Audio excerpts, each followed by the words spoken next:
टीव्ही9 मराठीमध्ये आपलं स्वागत। मी प्रज्ञा आणि बुलेटिनच्या सुरुवातीलाच मोठी राजकीय बातमी।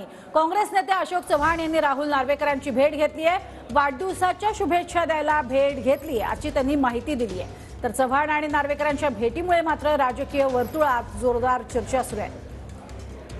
अधिक माहिती घेणार आहोत। विनायक डावरुंग आमचे प्रतिनिधी आपल्या सोबत आहेत। विनायक, काय नेमकं या भेटीमागचं कारण? ऋषाली, राहुल नार्वेकर विधानसभा अध्यक्ष यांची भेट आहे अशोक चव्हाण जे काँग्रेसचे ज्येष्ठ नेते आहेत यांनी घेतली आहे। तरी काल राहुल नार्वेकरांचा वाढदिवस झाला आणि त्यानंतर ही भेट शुभेच्छा देण्यासाठी घेतली असं म्हटलं जात आहे।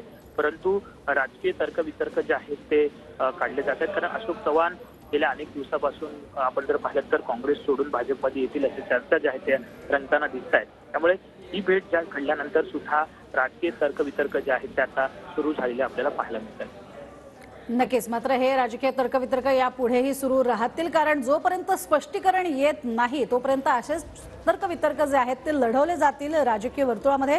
तुर्तास धन्यवाद या संपूर्ण सविस्तर माहितीसाठी। विनायक, आपण बघतोय की अशोक चव्हाण यांनी जी काही भेट घेतलेली आहे या भेटीनंतर मात्र चर्चांना उधाण आलेलं आहे, कारण राहुल नार्वेकरांची त्यांनी थेट भेट घेतलेली आहे। यापूर्वीच आपण बघतोय अशोक चव्हाण हे भाजपमध्ये जाणार अशा चर्चा रंगलेल्या होत्या।